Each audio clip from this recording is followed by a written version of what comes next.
Me friends and ఫ్యామిలీతో సరదాగా బయటకు వెళ్ళటానికి కారు లేదా అయితే వెంటనే ఈ నెంబర్కి కాల్ చేయండి.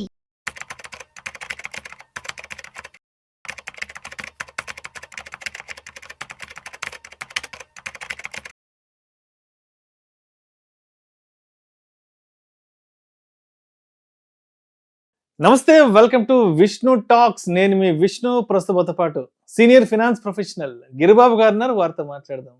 సార్ గిరిబాబు గారు నమస్తే. సార్ నమస్తే అండి.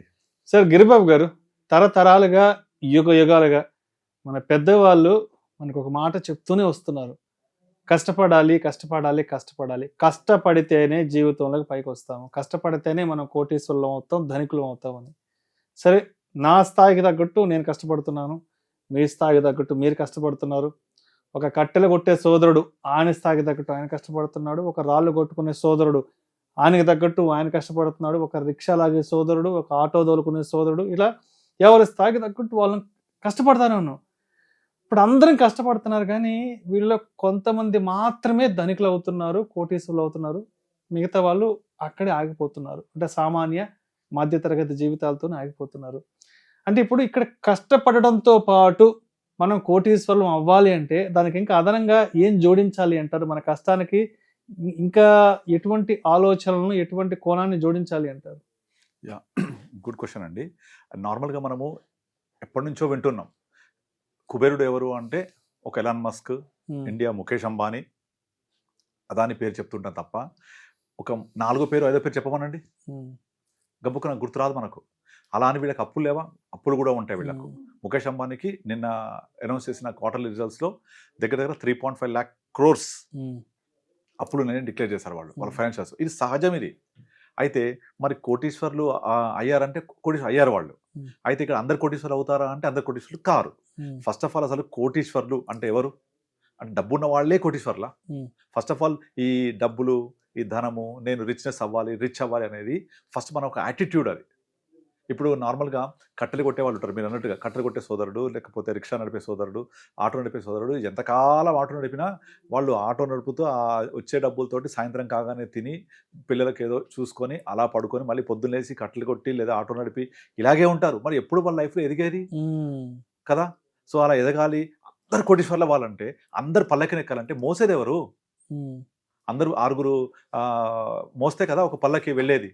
మనందరూ కూర్చునేది ఒకరే. కనుక ఆ ఒకరు ఎవరు అనేది వాళ్ళ యాటిట్యూడ్ బట్టి, వాళ్ళు ఏం కావాలనుకుంటున్నారో దాన్ని బట్టి ఆ పల్లకిలో కూర్చునే అవకాశాన్ని అందిపుచ్చుకుంటారు వాళ్ళు. సో అలా అందరూ 6 కూడా మేమే పల్లకిని ఎక్కేస్తామంటే మోసే వాళ్ళే ఉండరు. సో ఈ సిస్టమ్ అలాగే డెవలప్ అయింది. డెవలప్ అవ్వడము అంటే ఇది మనకున్న ప్రకారంగా మీకు యాటిట్యూడ్ ఏముంది, మీ యొక్క అవకాశాలు ఏమున్నాయి, మీ యొక్క ఆలోచనలు ఏమున్నాయి, మీరు ఏం కావాలనుకుంటున్నారు, ఆ ప్రకారంగా మనము ముందుకెళ్తూ ఉంటాం.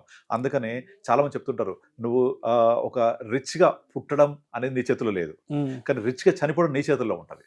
అంటే ఆ రిచ్నెస్ అనేది ఏంటి? అది డబ్బే అవ్వక్కర్లేదు. That is what I'm saying. ఇప్పుడు అందరూ ధనవంతులు కావాలి, అందరూ డబ్బు కోసం పరిగెత్తాలి, డబ్బే నాకు ప్రధానమైనది, డబ్బుతుంటేనే నేను రిచ్ అని అనుకుంటే అంతమించి పిచ్చోళ్ళు లేరు. డబ్బే అక్కర్లేదు. ఇంకా రిచ్నెస్ అనేది చాలా పారామీటర్స్లో ఉంటుంది. అసలు రిచ్నెస్ అంటే ఏంటి? నా దృష్టిలో నీ టైం నీ చేతిలో ఉండడం. నేను 9 o'clockకి పొద్దున వెళ్ళి 5 o'clockకి ఖచ్చితంగా నేను ఇంటికి రావాలి, మళ్ళీ పొద్దున్న 9 o'clock వెళ్ళాలి, పని చేయాలి, నెల జీతం రావాలి, మళ్ళీ ఇలా కంటిన్యూ అవుతుండాలి అనుకుంటే అది కరెక్ట్ లైఫ్ కాదు. మీ టైం మీ చేతిలో ఉండాలి, మీ నచ్చింది మీరు చేయాలి. మీరు ఒకరి కోసం పనిచేసేటప్పుడు మీ సాటిస్ఫాక్షన్తో పనిచేయాలి, లేకపోతే నాకు ఇంకో అవకాశం ఉంది అనుకోవాలి. మీరు స్వతంత్రంగా బ్రతకడం ఈజ్ యువర్ రిచ్నెస్. ఆ స్వతంత్రంగా ఎప్పుడు బ్రతకగలుగుతాము? ఆర్థికంగా భద్రతగా ఉంటే. ఆర్థిక భద్రత ఉంటేనే కదా. సో ఆర్థిక భద్రత ఎంత ఉంటే నేను రిచ్ అవుతాను? అది మీ యొక్క రిచ్నెస్ యొక్క డెఫినేషన్. నేను 10 కోట్లు ఉంటే నేను రిచ్చా, 5 కోట్లు ఉంటే రిచ్చా, లేకపోతే 50 లక్షలు ఉంటే రిచ్చా అనేది మనం ఫస్ట్ అర్థం చేసుకోవాలి. అంటే ఫర్ ఎగ్జాంపుల్, ఇప్పుడు నాకు ఒక ఫ్రెండ్ ఉన్నాడు. తను ఇండియాలో ఇక్కడ ఉన్నప్పుడు చదువుకున్నప్పుడు మేమిద్దరం క్లాస్మేట్స్. సో వాడు ఆస్ట్రేలియాలో ఉంటాడు. అక్కడికి వెళ్ళాడు. ఆస్ట్రేలియా వెళ్ళి ఎనార్మస్ సంపద సృష్టించగలిగాడు, సంపద చేశాడు. దగ్గర ఒక 500 crores ప్లస్ ఉంటుంది. సో అందరికీ సాధ్యం కాదు కదా. తన ఆలోచనలు వేరు, తన దృక్పథం వేరు, తన చేసే విధానం వేరు. మొత్తం కంప్లీట్లీ నేను దగ్గరుండి చూశాను తన ఒక జర్నీ కూడా.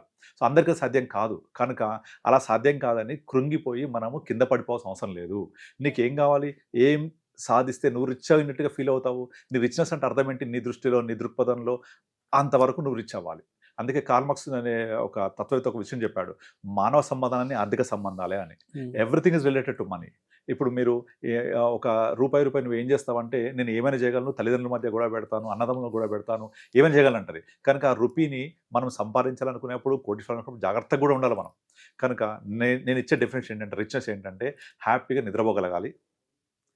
నిద్రపోదామని బెడ్ మీద పడుకోగానే వీడికి అప్పులు కట్టాలి, వాళ్ళకి అప్పులు కట్టాలి, లేకపోతే రేపు పొద్దున ఈఎంఐ ఎలా కట్టాలి, పిల్లల ఫీజులు కట్టాలి. ఇలా కనుక మీరు ఆలోచిస్తూ నిద్రపోయారంటే that is not the life. హ్యాపీగా నిద్రపోతే నిద్ర రావాలి, పడుకోవాలి, తినగానే అన్నం అరిగిపోయే పరిస్థితి ఉండాలి. అంతేగాని తిన్న తర్వాత అరగడం కోసం నడవద్దు. అంటే రెండే ఉండాలి. ఫస్ట్ నిద్రపోవాలి. అంటే నిద్రపోవడం అంటే ఏంటి? టైంకి నిద్రపోతే వెంటనే నిద్ర రావాలి. That is what your richness. Because health మించిన వెల్త్ ఇంకోటి ఏం లేదు కదా. తర్వాత నువ్వు ఫ్యామిలీతో హ్యాపీగా ఉండాలి, నచ్చిన బట్టలు వేసుకోగలగాలి, నచ్చిన కార్ డ్రైవ్ చేయగలగాలి, నచ్చిన మనుషులతో ఉండాలి, నచ్చిన ఇంట్లో ఉండాలి. నాకు హైరెస్ట్ టవర్స్ చూసి అది 5 crores 6 crores ఉంది, నేను అక్కడ లేనని కృంగిపోవాల్సిన అవసరం లేదు. మన ఇల్లే స్వర్గసీమ. సో మీరు ఎంతలో ఉంటే అంతలో మీరు హ్యాపీనెస్ పొందొచ్చు. కనుక ఆ హ్యాపీనెస్ కోసం ఏం చేయాలో అది ఆలోచించండి ఫస్ట్. ఆ హ్యాపీనెస్ ఎక్కడ దొరుకుద్ది అది ఆలోచించండి. దీనికి ఎంత కావాలి? అంతవరకు మీరు సంపాదించగలగాలి, సంపాదిస్తూ ఉండాలి. దీనికి ఏం ప్లాన్ చేయాలి? నా శాలరీ ఎంత, నేను ఏం కావాలి? ఫస్ట్ ఇది కనుక ఈ యాటిట్యూడ్ మీరు డెవలప్ చేసుకుంటే, ఈ యాటిట్యూడ్ డెవలప్ చేసుకొని నేను ఎంత సంపాదిస్తే రిచ్ అవుతాను, నా దృష్టిలో రిచ్‌నెస్ యొక్క డెఫినేషన్ ఏంటి అని తెలుసుకోగలిగితే అందరు పల్లకినెక్కొచ్చు కదా. సో అంతేగాని నాకు కేవలం ఈ రిచ్‌నెస్ అనేది 5 కోట్లు 10 కోట్లు అనే కనుక మానిటరీ డెఫినేషన్ పెట్టుకుంటే, ఒకవేళ అక్కడ రీచ్ అవ్వకపోతే ఆ లైఫ్ మరి దుర్లభంగా ఉంటుంది. అంటే లైక్ మనం అసలు ఇమాజిన్ చేయలేము. అరే పక్కోడిని చూసి మనం వాతలు పెట్టుకొని వాళ్ళు ఇంత వాళ్ళ ఆవిడ ఇన్ని నగలు ఉన్నది, బంగారం ఉన్నది అంటే అది వాళ్ళ యొక్క రిచ్‌నెస్కి దృక్పథం. అది నేను అలా ఉండాల్సిన అవసరం లేదు కదా. అలా ఉండాలని నేను ఇమిటేట్ కూడా చేయకూడదు. ఇప్పుడు మనము చాలా మందిని చూస్తుంటాం కదా, అన్ని ప్రాబ్లమ్స్ అన్ని ఇమిటేషన్ వల్లే, అనుకరణ వల్లే. ఇవన్నీ కూడా మనకు పెరుగుతున్నాయంటే ధరల ఖర్చులా, ధరలు అపాటికి అవి ఇన్ఫ్లేషన్ లాగా పెరుగుతాయి, కానీ ఖర్చులు పెంచుకుంటున్నాం మనం. నార్మల్గా రీసెంట్గా పుష్ప మూవీ రిలీజ్ అయింది. అది ఫస్ట్ డే చూడాల్సిన అవసరం ఏముంది? అర్ధరాత్రి 12 చూడాల్సిన అవసరం ఉంది? 800 రూపాయలు టికెట్ పెట్టి ఒక 2 నెలలు అయితే టీవీలో మామూలుగా చూడొచ్చు కదా. మా టీవీలో వస్తుంది, లేదా 15 రోజుల తర్వాత ప్రశాంతంగా కూర్చొని చూడొచ్చు కదా. అది పరిగెత్తి వెళ్ళి ఎందుకు చేయాలి? ప్రాణాలు పోగొట్టుకోవడం ఎందుకు? ఫ్యామిలీ మొత్తం పోతే 4,000 ఖర్చు ఎందుకు? అవసరం లేదు కదా. చూడాలనుకుంటే టైం కూడా ఉంది. అట్లాగే ప్రతిదీ మన చేతిలో మనం ప్లాన్ చేసుకొని మనకేం కావాలి, నేను ఎంత ఉంటే హ్యాపీగా ఉంటాను. ఇక్కడ రిచ్‌నెస్ అనే పదం నేను వాడను, హ్యాపీనెస్ అనే పదం వాడతా. ఎందుకంటే హ్యాపీనెస్ అనేది ఏం చేస్తే నీకు వస్తుంది, ఎంత డబ్బు ఉంటే నీకు వస్తుంది, అది ఫస్ట్ మనం తెలుసుకోవాలి. దానికోసం మనం ప్రయత్నం చేస్తే సరిపోద్ది. ఇప్పుడు నార్మల్గా నేను చదివిన చదువుకి చేసే ఉద్యోగానికి పొంతనే ఉండదు చాలామంది విషయాలలో, అవునా? చదివేదేమో ఒకటి ఉంటుంది, చేసే ఉద్యోగం ఒకటి ఉంటుంది. అంటే మనం ఏం చేస్తున్నాము? మనసు చంపుకొని వచ్చిన ఉద్యోగం చేస్తున్నాం. అట్లా కాదు. నువ్వు చదివిన చదువుకు సార్థకత ఉండేలాగా చదువుతున్నప్పుడే నువ్వు ప్లాన్ చేసుకో. ఇది పలానా చదువు చదివితే నాకు పలానా ఉద్యోగం వచ్చే అవకాశం ఉంటుంది, పలానా వ్యాపారం చేసే అవకాశం ఉంటుంది, పలానా గ్రోత్ అవకాశం ఉంటుంది. ఆ ప్రకారంగా ప్లాన్ చేయాలి. అంటే స్టెప్స్ అన్ని ముందు నుంచే వేసుకుంటూ పోవాలి. సో అట్లా నువ్వు చదివే చదువు సార్థకత చేసుకుంటూ ముందుకెళ్ళాలి. చేసే ఉద్యోగాన్ని ఇష్టంతో చేయాలి. చదివే చదువుని ఇష్టంతో చదవాలి, కష్టంతో చేయొద్దు. అప్పుడు ఆటోమేటిక్గా నువ్వు ఇష్టంతో చేస్తే అందరికంటే డెఫినెట్లీ టాప్లో ఉంటాం. ఇప్పుడు మీరు క్లాస్లో చూడండి, సేమ్ టీచర్ సేమ్ పాఠం చెప్పినా ఓన్లీ ఒక 10% ఎక్సెల్ అవుతారు, మంచిగా అర్థం చేసుకుంటూ టాప్ స్టూడెంట్స్ అవుతారు.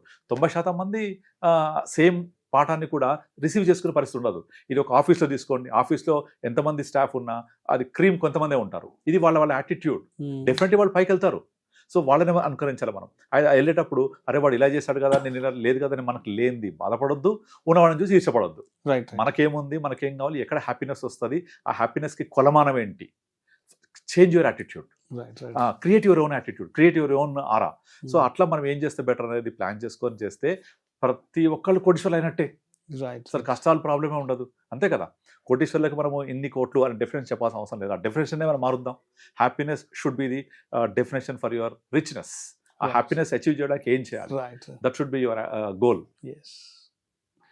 Thank you so much Giribabu. Thank you అండి.